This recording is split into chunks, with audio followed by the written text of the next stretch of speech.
Umpisahan ko na pong basahin itong talata na ikatlong sulat ni Juan mula sa unang bersikulo hanggang sa 15. Mula sa namumuno sa iglesia, mahal na kaibigang Gaius, na lubos kong minamahal. Idinadalangin ko na maging malusog ka at sana'y nasa mabuting kalagayan tulad ng buhay mong espiritual na alam kong nasa mabuti ring kalagayan. Labis akong natuwa nang dumating dito ang ilang mga kapatid at ibinalita sa akin na naging tapat ka sa katotohanan at namumuhay ayon dito. Wala nang higit na makakapagpasaya sa akin kundi ang malamang namumuhay ayon sa katotohanan ang mga anak ko sa pananampalataya. Mahal kong kaibigan, maaasahan ka talaga dahil inaasikaso mo ang mga kapatid na napapadaan diyan kahit na ang mga hindi mo kakilala. Ibinalita nila sa iglesia rito ang tungkol sa pag-ibig mo. Kung maaari, tulungan mo sila sa paraang kalugod-lugod sa Diyos upang makapagpatuloy sila sa kanilang paglalakbay. Sapagkat pumupunta sila sa iba't ibang lugar upang ipangaral ang tungkol sa Panginoon nang hindi tumatanggap ng kahit anong tulong sa mga taong hindi kumikilala sa Diyos.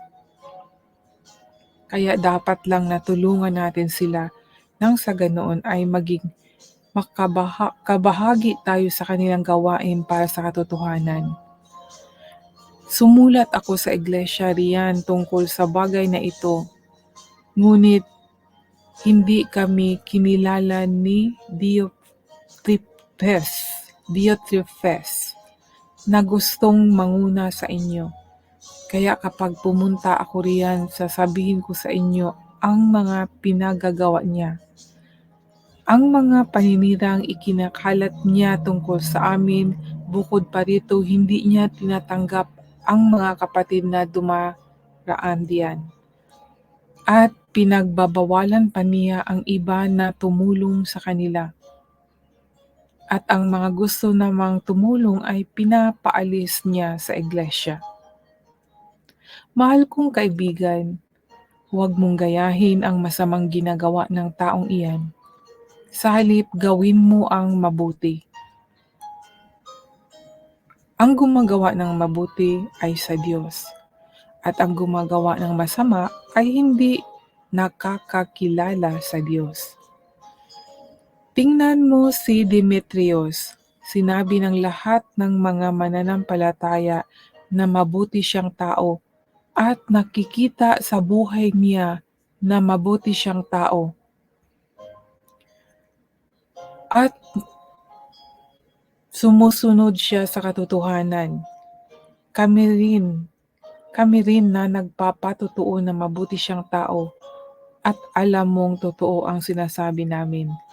Marami pa sana akong sasabihin sa iyo ngunit ito hindi ko na isusulat. Umaasa ako na madadalaw kita sa lalong madaling panahon at mapag-usapan natin ito. Sumasa iyo nawa ang kapayapaan. Kinukumusta ka ng mga kaibigan natin dito. Ikumusta mo rin ako sa bawat isang kaibigan natin diyan. Ito po ang sulat na nasa ikatlong sulat ni Juan. Ito, short lang po siya mga kaibigan. So, sana po sa aking pagbasa, sa pamagitan ng aking pagbabasa, habang binabasa ko ay at naririnig nyo ay mayroon po kayong naunawaan kung ano yung mensahe ni Juan para doon sa kanyang kaibigan na si Gaius.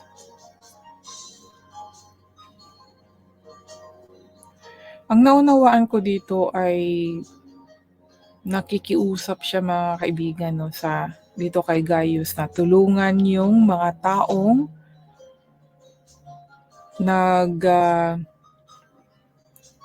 yung mga taong nag-i-spread, nag-share sa salita ng Diyos, baga na nagmi-mission.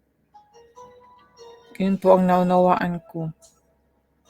So, sabi dito sa verse 5, mahal kong kaibigan, maaasahan ka talaga dahil inaasikaso mo ang mga kapatid na napadaan diyan. So, napadaan. So, lumalakad ito, nag-share sa salita ng Diyos, no? Bahay-bahay or saang-saang lugar. Kahit na ang mga hindi mo kakilala, ibinalita nila sa iglesia rito ang tungkol sa pag-ibig mo. Kung maaari, tulungan mo sila sa paraang kalugod-lugod sa Diyos upang makapagpatuloy sila sa kanilang paglalakbay. O, di ba? So, nakiusap siya dito na tulungan. Kung maaari, tulungan mo sila sa paraang kalugod-lugod sa Diyos upang makapagpatuloy sila sa kanilang paglalakbay. So, naglalakbay, ibig sabihin, mission, pumupunta sa iba-ibang lugar para i-share ang tungkol kay Jesus Christ. At sabi sa verse 7, sapagkat pumupunta sila sa iba't ibang lugar upang ipangaral ang tungkol sa Panginoon. O di ba? Pumupunta sila sa iba't ibang lugar, naglalakbay sila. Kaya kailangan nila ng, hindi man ito nagsabi na kailangan nila, pero nakiusap si Juan kay Gaius na tulungan sila ayon sa kalugod-lugod ng Diyos, no? So, financial to mga kaibigan, no, anumang bagay para makasupport doon sa kanilang paglalakbay dahil pumupunta sila sa iba't ibang lugar upang ipangaral ang tungkol kay Jesus Christ. Nang hindi tumatanggap ng kahit anong tulong. Itong mga ngaral, mga kaibigan, ito yung mga tunay na nangangaral na hindi po nag-a-after ng pera. Kaya, nakiusap si Juan kay Gaius na tulungan itong mga kapatiran na naglalakbay dahil pumupunta sa iba't ibang lugar at ipinangaral ang Panginoon, no? Dahil hindi po sila tumatanggap ng tulong, lalo na doon sa mga hindi pa mananampalataya. Ayun dito sa sinabi na ibang lugar upang ipangaral ang tungkol sa Panginoon nang hindi tumatanggap ng kahit anong tulong sa mga taong hindi kumikilala sa Diyos. Hindi po sila tumanggap, no? So, ibig sabihin mga unbelievers pa ito. At syempre nakakahiya yun, tatanggap ng tulong, lalo na hindi pa kapatiran, ano? Kaya nakiusap si Juan kay Gaius dahil magkapatiran sila sa panampalataya na tulungan. At ito din sa atin, di ba? Kaya lang may share lang din ako na minsan may ibang huwad na mga ngaral, nagmi-mission dahil sa tulong ng kapwa kapatiran ay doon din nakakaano sila ng kayamanan, kinikimkim nila. Marami yan mga kaibigan. Ayun din dito, mababasa naman natin eh. Kaya nga yung iba nangangaral sa salita ng Diyos ay yung mayaman, di ba? Yung mayaman sila. Hindi niyo po ba napansin, lalo na yung mga founder, tignan niyo, yung mga founder ng isang sekta, yung mayaman sila, mga kaibigan. Saan nanggaling yung yaman na yun, di ba? Sa loob lang din. Kaya mag-ingat din po tayo, no? Hindi naman sila sa hinusgahan, pero makikita talaga natin. Ihalimbawa na lang natin si Kibuloy. Tingnan niyo si Kibuloy, o anong ginawa niya. Nasaan na siya ngayon, nagtatago siya. Wala na siya sa bansang Pilipinas. O baka nasa bansang Pilipinas, nagtago lang. Kasi hindi nga alam kung nasaan siya. Kaya mag-ingat din po tayo mga kaibigan. Hindi po lahat na nangangaral sa salita ng Diyos ay kalugod-lugod sa mata ng Diyos. meron din kasing huwad na mangangaral.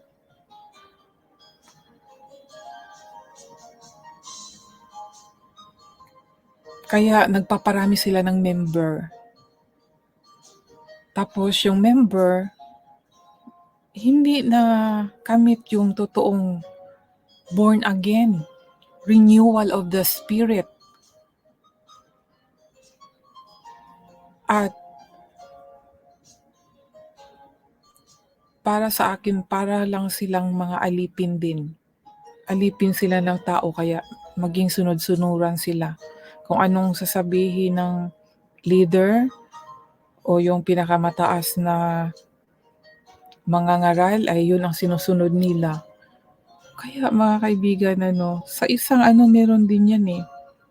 Ang daming members pero ayun. Sa sarili po natin mga kaibigan, examinin po natin kung fully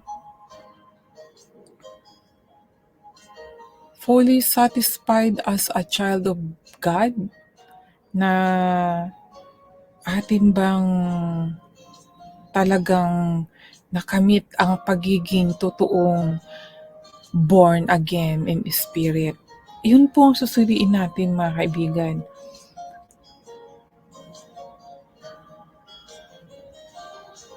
Kailangan po natin ang totoong kapanganakan sa espiritu. Hindi po tayo maging alipin ng tao. Hindi po tayo magiging sunod-sunuran.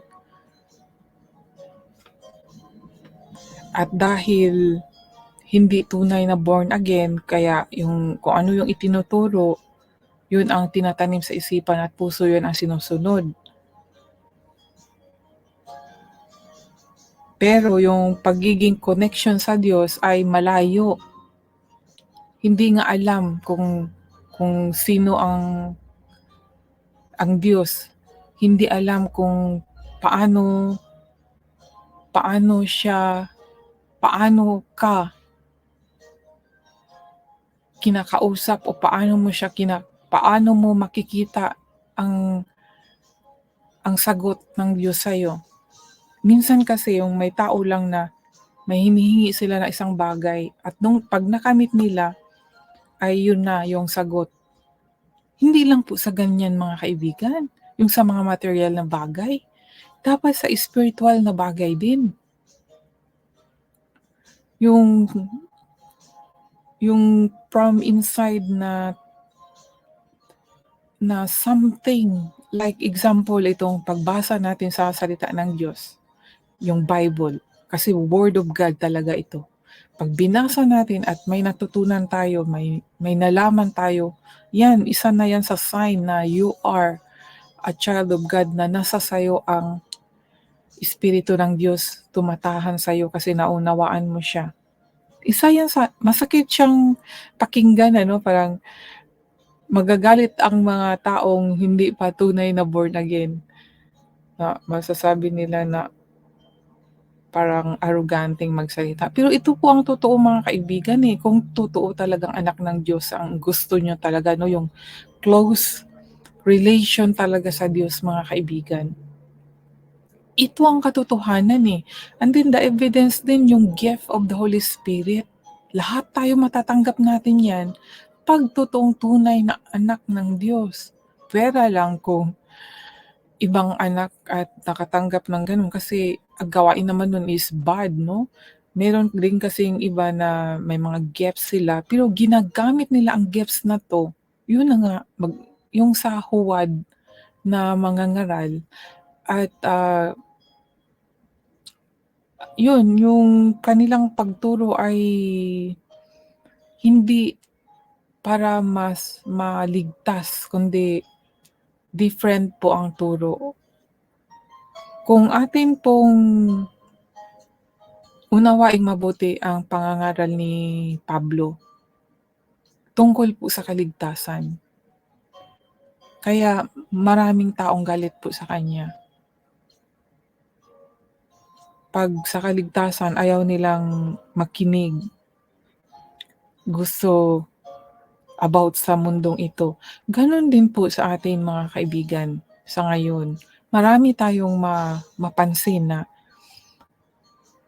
na bakit gano'n 'pag sa salita ng Diyos, ang topic sa isang lalo na dito sa atin 'no, sa social media 'no, sa internet, 'pag tungkol sa Diyos konti lang yung pumupunta pero iba 'pag iba yung mga live nila mga kaibigan kahit nga simple lang yung basta yung babae na parang naka-sexy gano'n 'no, maraming mga pumupunta.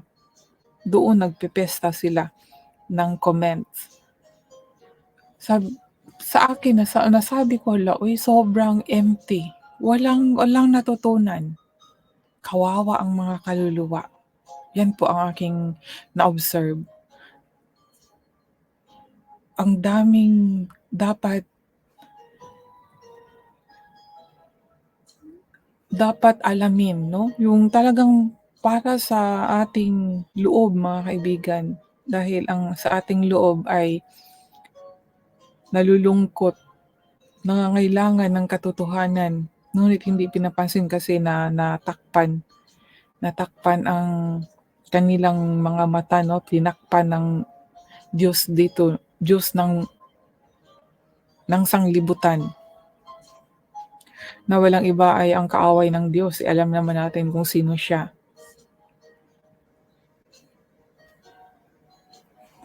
Kaya mag-ingat po tayo mga kaibigan. Paano tayo makapag-ingat kung walang alam sa salita ng Diyos?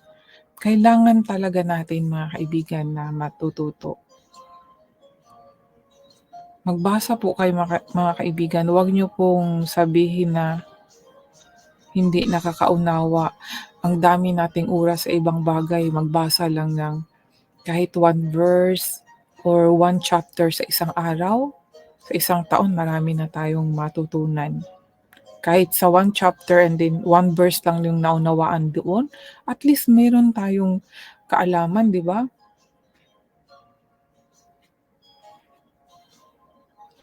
Kaya mag-ingat lang tayo mga kaibigan dahil ang angel, si Satanas ay nagmukhang angel din po siya dito sa mundong ito, kaya marami pong nadadaya. So mga kaibigan, dahil itong dito sa ikatlong sulat ni Juan ay short lang talaga, na hindi po ako magtatagal, na sana po ay samahan niyo po ako sa tuwing live ko po. Last na po ang live ko bukas dito po sa New Testament dahil hindi ko po muna basahin itong Revelation. Pupunta muna ako doon sa Old Testament po. Pagkatapos po dito ang sulat ni Judas, no? Bukas po, God willing na mabasa ko po ito. Short lang din po ito mga kaibigan, one chapter lang din po. From 1 verse to 25. Kaya madali lang din po ito. Wala naman din akong i-chika-chika pa kaya hanggang dito na lang din. Basta tayo mga kaibigan, kung meron tayong ugali na hindi mabuti, siyempre tao lang tayo, practice do good. At para mawala po yung ating masamang pag-uugali, magbasa tayo sa salita ng Diyos para magkaroon ng wisdom and then knowledge and understanding. Hindi natin kayang gawin sa sarili natin, welcome natin ang Holy Spirit sa buhay natin para siya po ang mag-agiya dahil itong katawan natin ay gaya din ng sasakyan, di ba?